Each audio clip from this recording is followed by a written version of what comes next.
অসম্পূর্ণ গল্প। রূপার হাতে একটি পুরনো চিঠি নিয়ে বসে আছে পুরনো রেল স্টেশনের বেঞ্চে। চিঠিটি খামে লেখা, যদি কোনোদিন ফিরে আসি তবেই চিঠিটি খুলবে।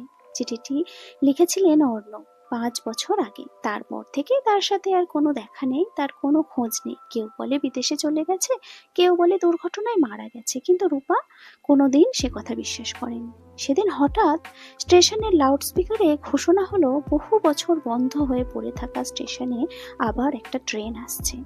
ট্রেনটি ধীরে ধীরে প্ল্যাটফর্মে ঢুকতেই রূপার বুকের ধুকপুকানি বেড়ে গেল।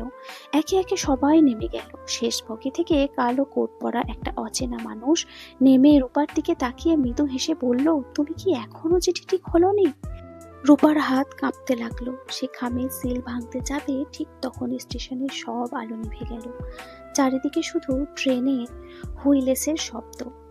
আলো ফিরে আসার পর দেখে লোকটি কোথাও নেই, কিন্তু বেঞ্চের উপরে পড়ে আছে আরো একটি নতুন খাম।